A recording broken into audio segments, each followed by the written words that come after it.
We want to spend Christmas quietly with our in-laws, my daughter wrote in a text message, rejecting me after years of my sacrifices. I replied, "Enjoy yourselves." They didn't know that I had invited everyone else to my new villa, where the celebrations were in full swing without them.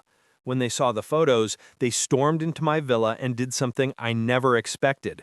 But at that moment, I knew they would regret it. Before we continue, please subscribe to this channel and let us know where you are listening in the comments. My phone buzzed against the granite countertop. I set down my coffee mug and glanced at the screen.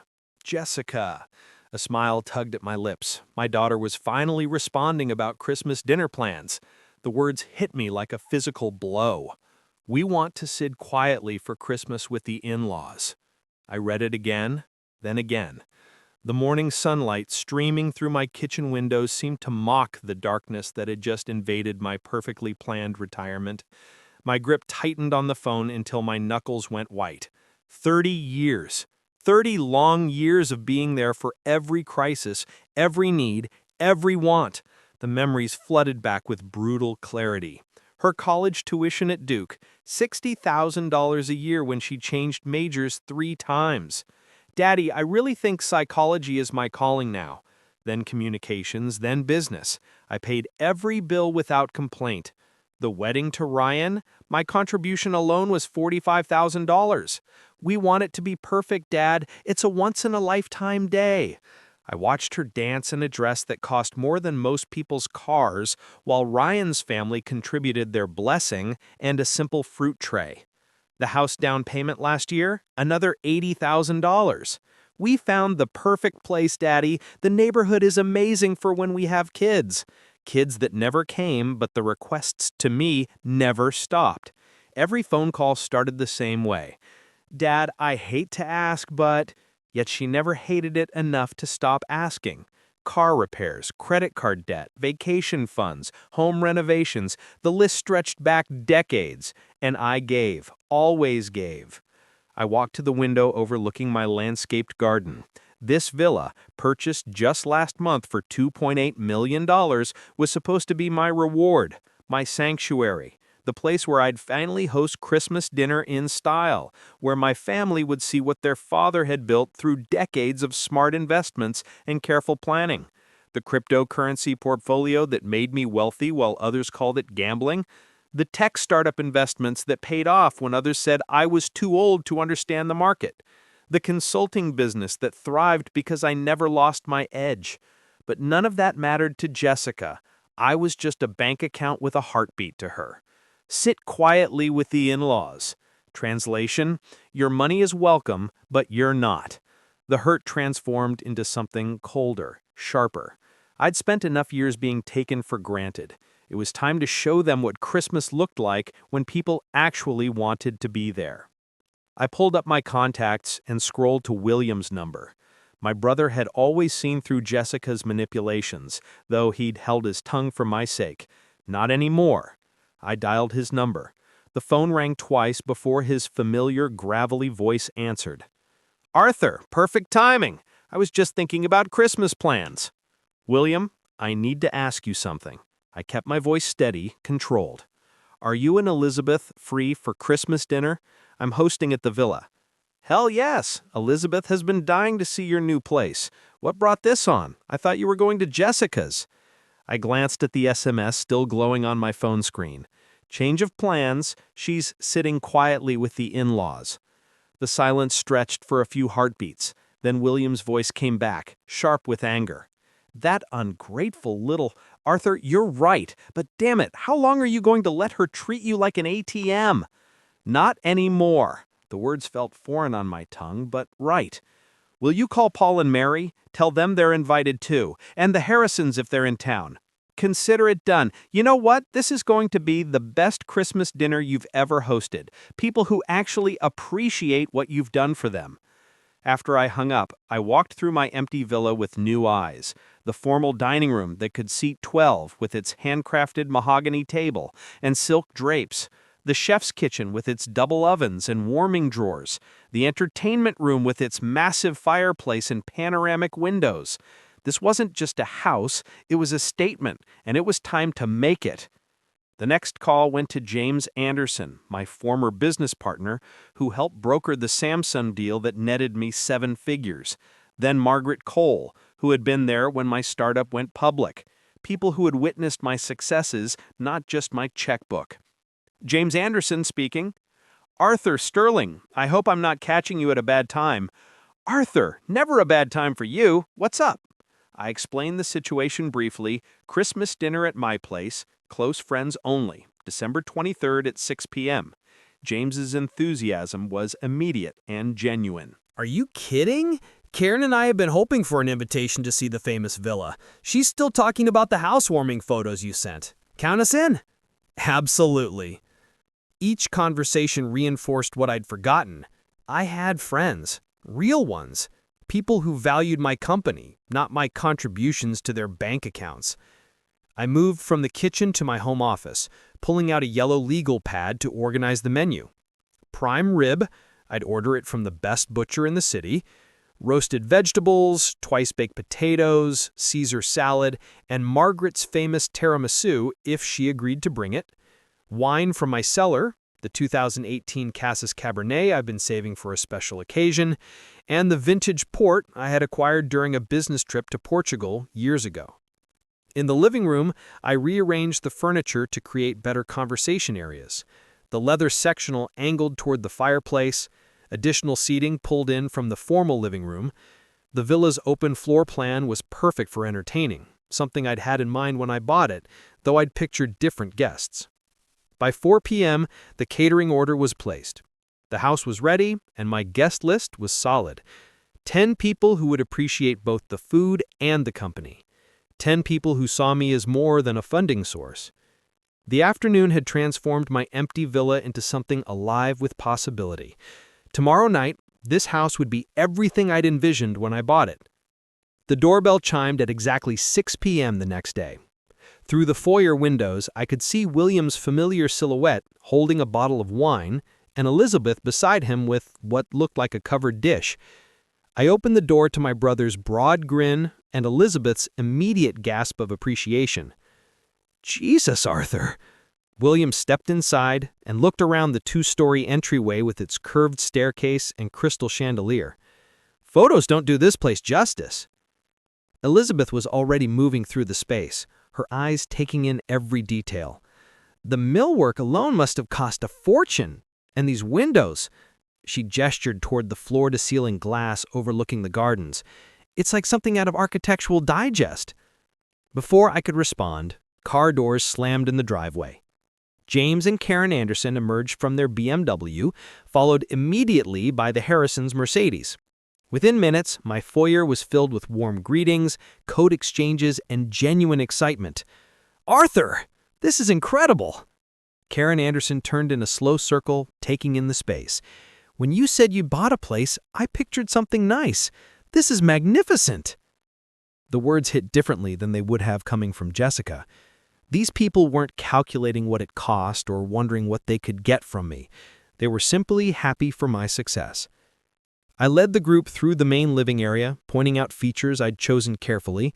The imported marble fireplace, the custom built-ins, the professional-grade sound system. Each detail drew authentic appreciation. "You've really made it, haven't you?" Paul Harrison clapped me on the shoulder. "All those years of smart investing finally paying off." Margaret Cole arrived fashionably late with her promised tiramisu and immediately began documenting everything with her phone. "Arthur, you have to let me post some photos. This place is stunning, and you look so happy." I found myself nodding. Why not? I'd work hard for this success. I deserved to share it with people who celebrated my achievements rather than resenting them. The evening flowed naturally from cocktails in the living room to dinner in the formal dining room. The prime rib was perfect, the wine exceptional, and the conversation moved effortlessly between shared memories, current projects, and future plans. "Remember when you first told us about investing in Bitcoin? We all thought you'd lost your mind." "Some of us," Karen corrected with a laugh. "I told James we should follow Arthur's lead, but he was too scared." "Best decision you ever ignored me on," James admitted. "Look where it got him." I felt the warmth of genuine respect, something I'd forgotten existed. These weren't people who saw me as a resource to be tapped. They were friends celebrating a friend's success. William stood for an impromptu toast. To my brother Arthur, who never lost faith in himself, even when the rest of us couldn't see the vision, and to this beautiful home where we're finally getting the Christmas celebration he deserves. The glasses clinked, the laughter continued, and for the first time in years, I felt truly valued. Margaret had been taking photos throughout the evening, candid shots of conversations, group photos by the fireplace, artistic shots of the dinner table. She said, "These are going straight to Facebook. Everyone needs to see how beautiful this turned out." I didn't object. Let the world see what success looked like when it was shared with the right people.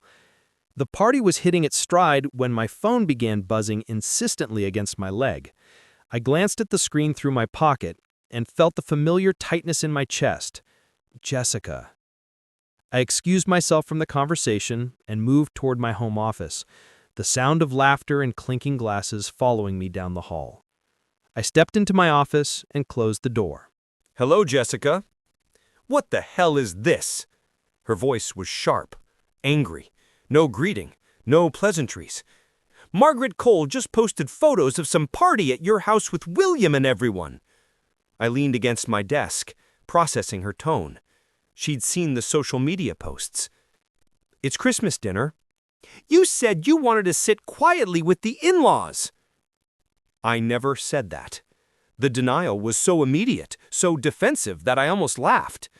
Would you like me to read your text message back to you? Silence. Then, that's not what I meant. We want to sit quietly for Christmas with the in-laws. I read the exact words from my phone screen. What part of that was unclear? You're being deliberately obtuse. You knew what I meant. Actually, I didn't. I thought it meant you wanted a quiet Christmas with Ryan's family instead of coming to see your father. So I made other plans. Her breathing was audible through the phone, quick and frustrated. You went behind my back. You invited everyone except us. I invited people who wanted to spend Christmas with me. You specifically said you didn't. Where did this house even come from? The question came out in a rush, revealing what was really bothering her. How can you afford a place like this? Where did this money come from? There it was. Not heard about being excluded from Christmas dinner. Shock about wealth she didn't know existed. Money she couldn't control. I've been successful, Jessica. More successful than you realized, apparently. Successful how? You never told me about any house purchase, about having this kind of money. I felt something shift inside me, a cold clarity I hadn't experienced in years. It was as if a heavy fog was finally lifting from my mind, revealing the stark reality of her selfishness. I don't owe you a financial report. I'm a grown man who made good investments and built a successful consulting business. This house is the result of 30 years of hard work. But Dad, no. The word came out sharper than I had intended. I won't be guilted for celebrating with people who appreciate me. I won't apologize for having success you didn't know about. And I won't pretend that your text message meant anything other than what it clearly stated. The silence stretched between us, filled with years of unspoken resentment, finally finding voice. You're being spiteful, she said finally. This is because I can't come to dinner one time. This is because for 30 years I've been nothing more than a bank account to you. Because every conversation starts with what you need from me, never with what I can give back. Because you take my support for granted while showing me no respect. That's not true. When was the last time you called just to see how I was doing?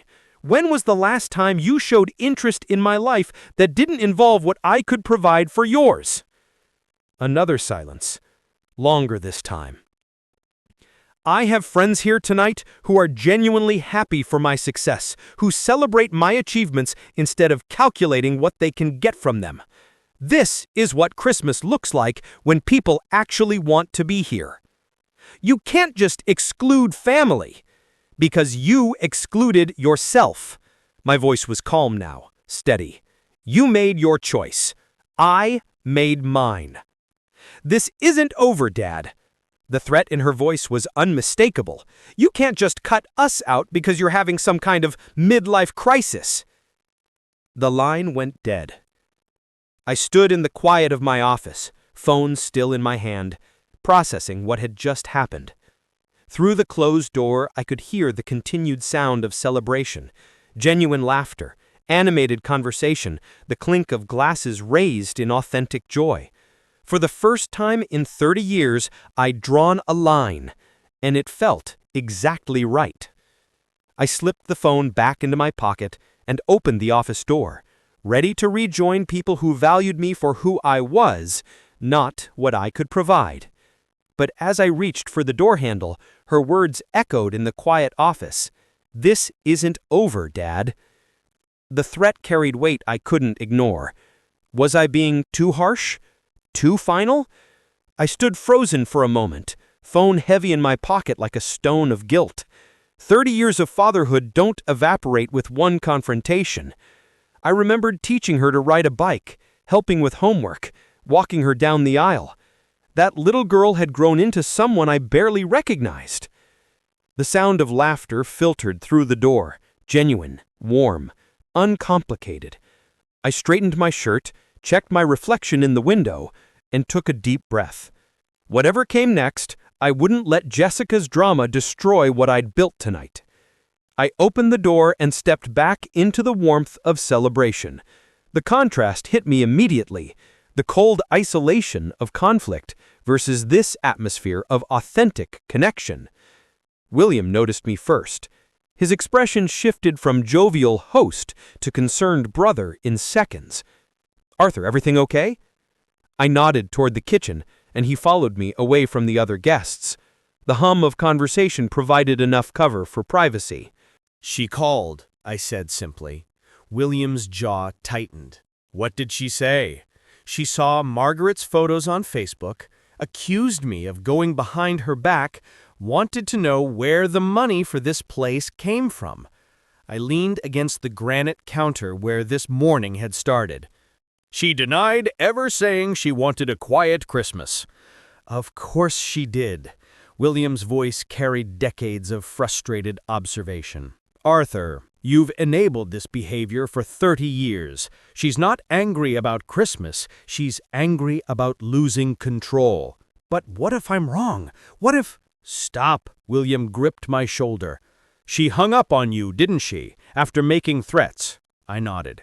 "That's not how someone responds when they want to resolve a conflict. That's how someone responds when their manipulation tactics fail." James Anderson appeared in the kitchen doorway. "Sorry to interrupt, but we couldn't help noticing you looked stressed. Everything all right?" Before I could deflect, William answered. "Family drama. Arthur's daughter is upset he's hosting Christmas dinner instead of catering to her demands." James's expression darkened with recognition. "Ah, the entitled offspring syndrome. Karen and I dealt with something similar with her brother, 45 years old and still expected us to fund his lifestyle." "What did you do?" I asked. "Cut him off completely. Best decision we ever made." James's voice was matter-of-fact. "He threw a tantrum, threatened to never speak to us again the whole performance. 6 months later, he was back with a job and an apology." Karen joined us, drawn by the serious tone. "Are we talking about family boundary issues? Because I have opinions on that subject." The conversation grew naturally as other guests drifted toward the kitchen. Each person shared similar experiences.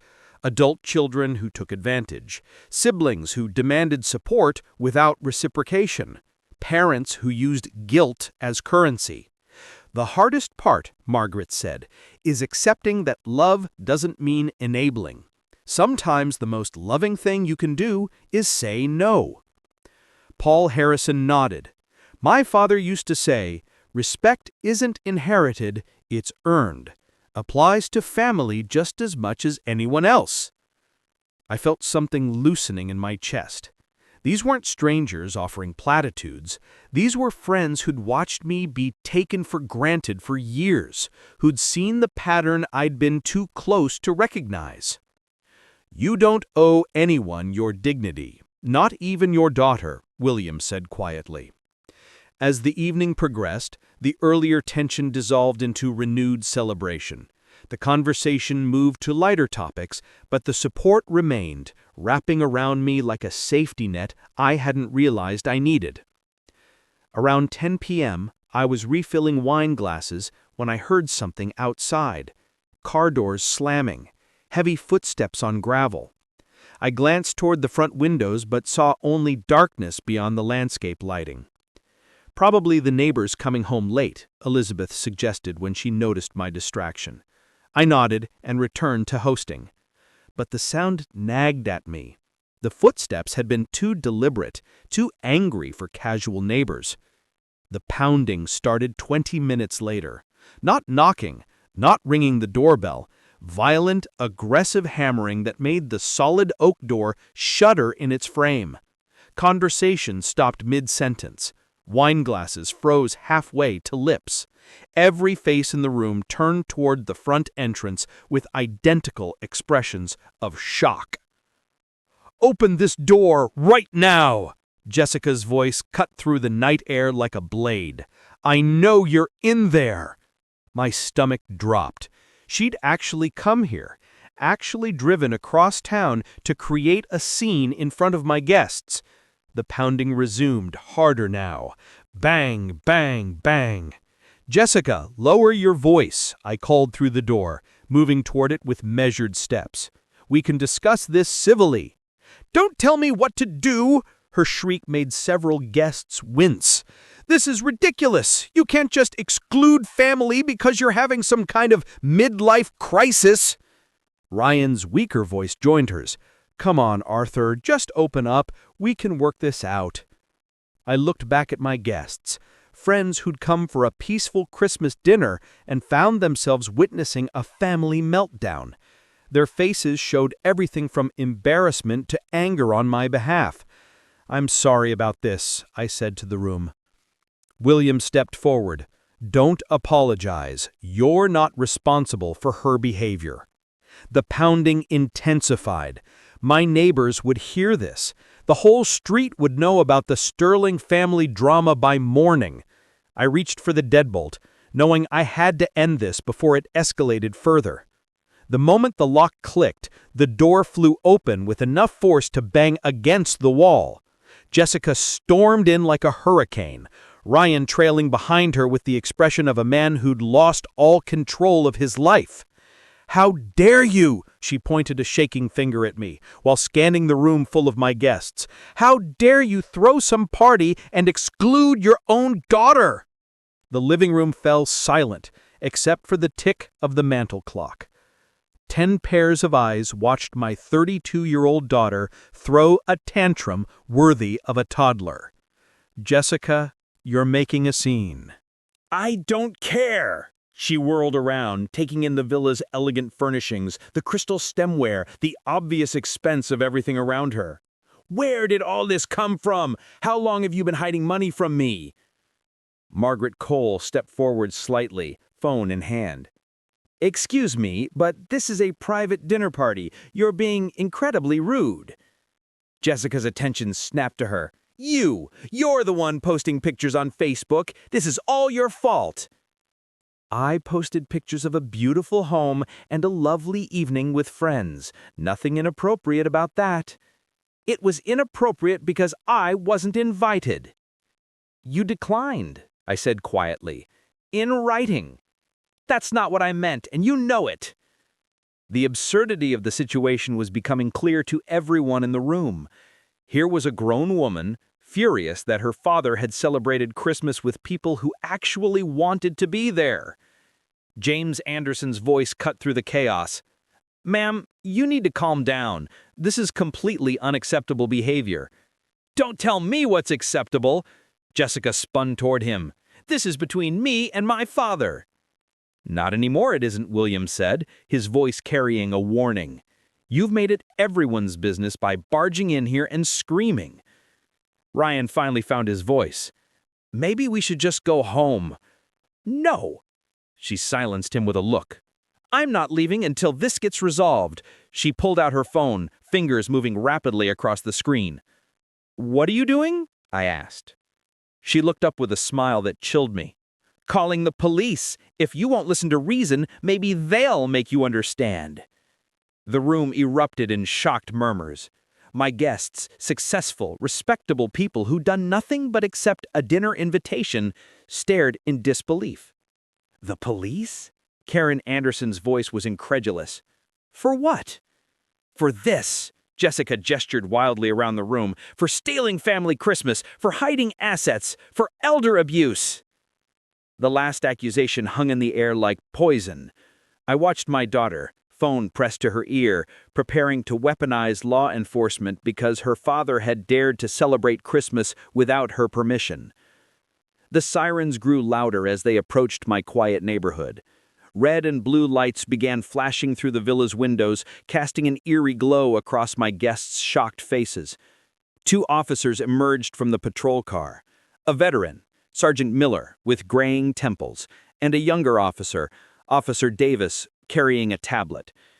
They approached the door with professional neutrality, though I caught them glancing around at the obviously peaceful suburban setting. "Good evening," Sergeant Miller said when I opened the door. "We received a complaint about excessive noise and possible domestic disturbance. I'm Sergeant Miller. This is Officer Davis." Jessica pushed forward before I could respond. "Yes, thank you for coming. They're having this loud party and completely harassing me." Sergeant Miller's experienced eyes took in the scene. A well-dressed group of adults holding wine glasses. Soft jazz playing in the background. No evidence of excessive noise or disturbance. "Ma'am, can you step outside, please?" "Sir, is this your residence?" "Yes, it is. This is a quiet dinner party with family and friends." The sergeant nodded to his partner, who began taking notes. "How many people are inside?" 10 guests total. We've been having Christmas dinner." "The noise level seems quite reasonable now," Officer Davis observed, glancing at his watch. "Nearly 11 p.m. and I can barely hear conversation from out here." Jessica's voice rose frantically. "It was much louder earlier. They were being completely inappropriate for a residential area." "Ma'am, what's your relationship to the homeowner?" "He's my father, and he's been excluding me from family events. This is elder abuse." The accusation hung in the air like toxic cloud. I watched my daughter, phone pressed to her ear, preparing to weaponize law enforcement because her father had dared to celebrate Christmas without her permission. "So you declined in writing?" "That's not what I meant, and you know it." "The message seems pretty clear," Officer Davis said diplomatically. Ryan finally found his voice weak and uncomfortable. "Maybe we should just go home and sort this out privately." "No." Jessica spun on him. "They need to understand this is inappropriate." James Anderson approached from inside. "Officers, I'm sorry you were called out for this. We've been having a perfectly quiet evening. Most of us are in our 60s and 70s. Hardly a rowdy crowd." The sergeant's expression suggested he was reaching the same conclusion. "Sir, have any neighbors complained about noise?" "Not that I'm aware of," I replied. "We haven't received any other calls about this address tonight," Officer Davis confirmed, checking his tablet. "How did you know about this gathering, ma'am?" "I saw pictures on Facebook." The officers exchanged a look that spoke volumes about their assessment of the situation. "Ma'am, you called in a noise complaint about an event you learned about through social media?" Jessica's face read. "It's the principal. This is harassment." "Sir," the sergeant addressed me, "you have every right to entertain guests on your own property, provided you're not violating noise ordinances. From what we can observe, you're well within reasonable limits." "What about the elder abuse?" Jessica demanded desperately. Sergeant Miller looked at me with professional assessment. "Sir, do you have any concerns about your safety or well-being? Are you being coerced or threatened in any way?" "Only by the person who called you," I replied quietly.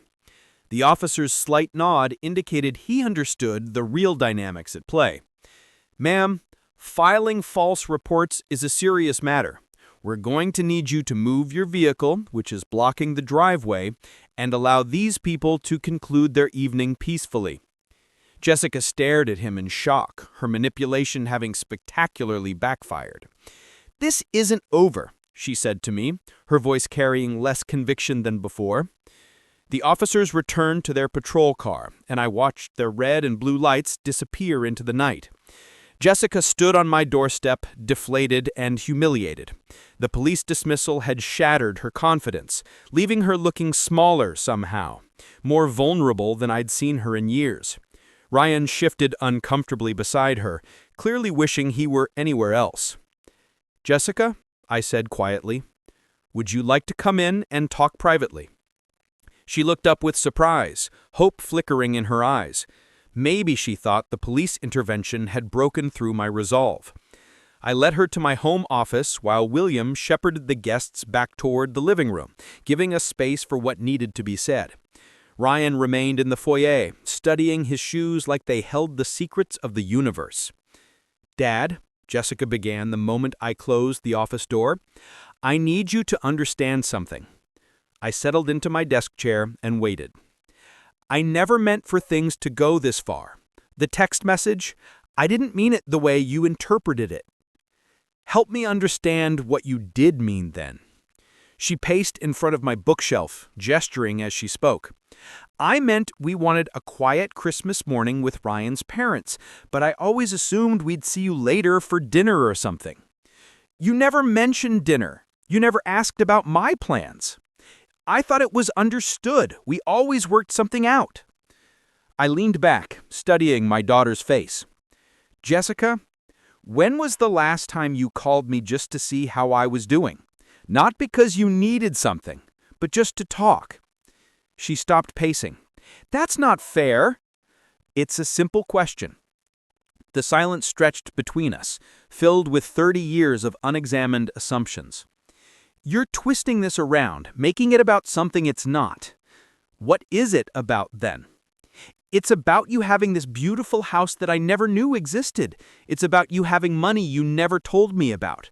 How long have you been hiding this from me?" There it was, the real issue. Not Christmas dinner, not family traditions. Control, access, the fear of losing her personal ATM. "I haven't been hiding anything, Jessica. I've been successful. More successful than you realized, apparently." "But why didn't you tell me? I'm your daughter." "Do I owe you a financial report every month? Are my investments subject to your approval?" Her face flushed. "That's not what I mean." "Then what do you mean?" "I mean, I need to know you'll still be there for me, that nothing's changed." I felt something break inside my chest. After everything, the text message, the confrontation, the police call, she was still trying to manipulate me into maintaining the status quo. "What if things have changed, Jessica?" Her eyes widened. "What do you mean?" "What if I'm tired of being treated like a bank account? What if I want a relationship with my daughter that isn't based on what I can provide?" "You're being dramatic. I don't treat you like a bank account." I pulled out my phone and scrolled through our text history. Your last 10 messages to me. "Dad, can you help with the car payment?" "Dad, we need help with the roof repair." "Dad, Ryan's between jobs again." When was the last time you texted to ask how I was feeling? To share good news? To just say hello? She stared at the phone screen, her mouth working silently. "I love you, Jessica. I always will. But I won't continue enabling a relationship that only flows in one direction." "You can't just cut me off." "I'm not cutting you off. I'm asking for mutual respect." Her expression hardened. "This is because of William, isn't it? He's always been jealous of our relationship." I stood up, feeling the weight of finality settling over me. Behind me, I heard her whisper, "This isn't over." But looking at my reflection in the office window, I realized it was. I walked back toward the living room. My decision crystallized like ice in my veins. Behind me, I heard Jessica's heels clicking frantically across the hardwood as she followed. The moment we entered the main room, she launched her attack. "I need everyone to understand something," she announced loudly, positioning herself in the center of my guests. "My father has been hiding money from our family for years, money that should have been disclosed." The room fell silent. 10 pairs of eyes shifted between us, watching this desperate performance with growing discomfort. "Jessica," I began. "No!" She spun to face James Anderson. "Did you know he bought this house without telling his own daughter? $2.8 million. Where do you think that money came from?" James's eyebrows rose. From his investments and hard work, I imagine. Same place my money comes from. You don't understand. He's been manipulating financial records, hiding assets. That's enough. William stepped forward, his voice carrying warning. You're making accusations you can't support. I can support them. He's been stealing from family accounts to fund this lifestyle. Margaret Cole laughed. Actually laughed. Jessica, your father showed us his portfolio 3 years ago when he was considering retiring. Every penny came from legitimate investments he made decades before you were born. She's right, Paul Harrison said. Arthur, didn't you get into Bitcoin when it was under $100? I nodded. Purchased my first coins in 2011. And the tech startup investments, Karen Anderson prompted. Multiple companies starting in 2015, 3 went public, 2 were acquired. Jessica's face flushed as the mathematical reality hit the room. My wealth wasn't mysterious or stolen. It was well documented and witnessed by people who'd known me for decades.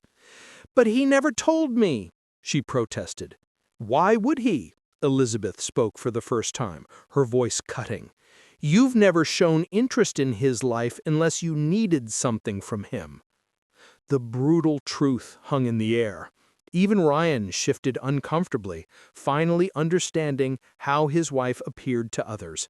That's not true, Jessica's voice cracked. I've always cared about my father. When? William challenged. When was the last time you called to ask about his health, his happiness, his plans? Silence. When was the last time you invited him to your house for dinner? Margaret added. More silence. When was the last time you celebrated one of his achievements without calculating what you could get from it?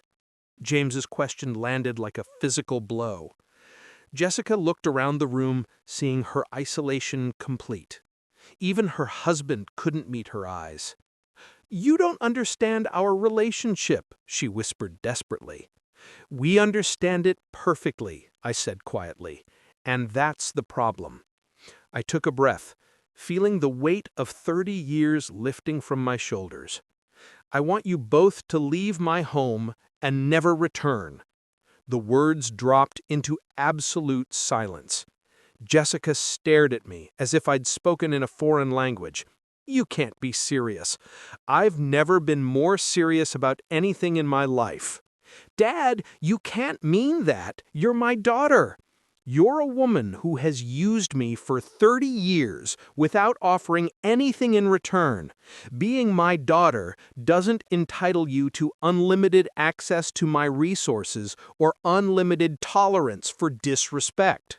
I walked toward the foyer, expecting them to follow. When they didn't move, I turned back. I said, leave. This is insane, Jessica's voice rose to near hysteria.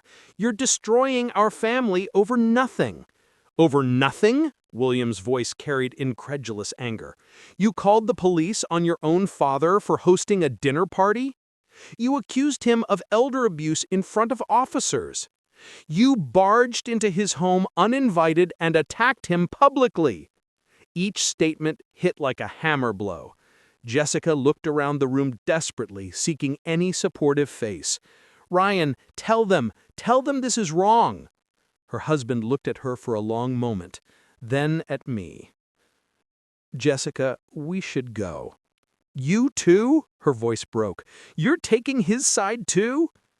I'm not taking sides. I'm recognizing reality. He's right, Jess. We both know he's right. I moved to the front door and opened it. The December night air rushed in, cold and clean.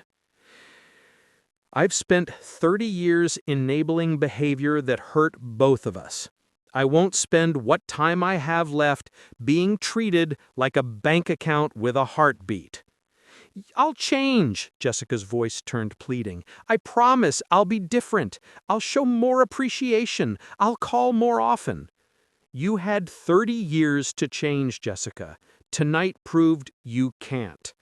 But I'm your daughter. And I'm a human being who deserves basic respect. Something you've never been able to provide. She looked around the room one final time, seeing nothing but stone faces and disappointed shakes of heads. You'll regret this, she said, her voice hardening. All of you will regret taking his side when you see what kind of man he really is. We already know what kind of man he is, Elizabeth said firmly. We've known for decades. That's why we're here. William moved to stand beside me at the open door. Jessica, you need to leave now. She walked toward the exit with Ryan trailing behind her, his shoulders slumped in embarrassment. At the threshold, she turned back one final time. This isn't over, Dad. I won't let you cut me out of your life like this. Yes, I said quietly, it is over. And you cut yourself out the moment you chose manipulation over love.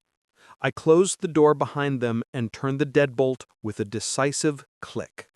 The sound of their cars starting and pulling away felt like the end of one life and the beginning of another.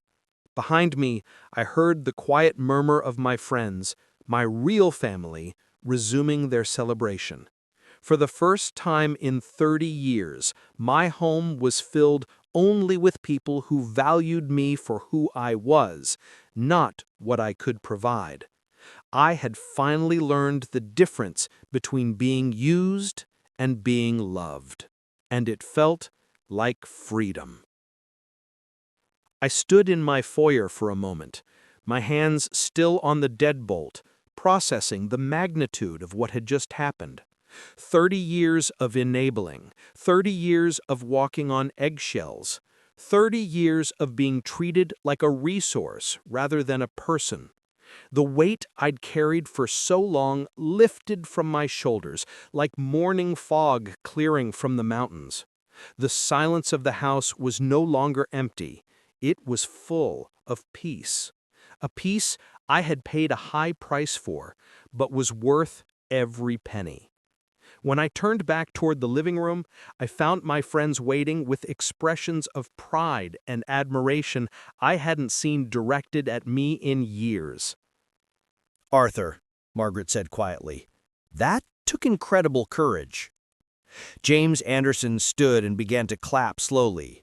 One by one, the others joined him until the room filled with genuine applause. Not for a performance, but for a man who'd finally chosen to respect himself. You handled that with more grace than she deserved, Karen added. William stepped forward and embraced me, his voice thick with emotion. I've been waiting 30 years for you to do that. I'm so proud of you. The validation hit me like a wave. These people, my real family, had witnessed everything and stood by me. They'd seen Jessica's true nature and my transformation, and they celebrated justice being served. Elizabeth raised her wine glass. To Arthur Sterling, a man who chose dignity over guilt and peace over chaos. To authentic relationships, Paul Harrison added. To knowing your worth, Margaret chimed in. We drank, and I felt something I hadn't experienced in decades, the pure joy of being valued for who I was, not what I could provide. William pulled me aside while the others continued celebrating. How do you feel? He asked. Free, I said without hesitation. For the first time in my adult life, I feel completely free. You're not losing a daughter tonight, Arthur. You're gaining your life back. He was right. The woman who just left wasn't the little girl I'd taught to ride a bike. That girl had been replaced by someone who saw me only as a source of funding for her lifestyle. She made her choice 30 years ago. Tonight, you finally made yours, William continued. Karen Anderson approached us. Arthur, I want to apologize. For what? For all the times over the years when I wanted to say something about how she treated you but held my tongue. We all saw it. We all knew you deserved better. James nodded. We should have spoken up sooner, but tonight, watching you stand up for yourself, that was beautiful to witness. The conversation gradually turned to the future without toxic family dynamics poisoning every holiday.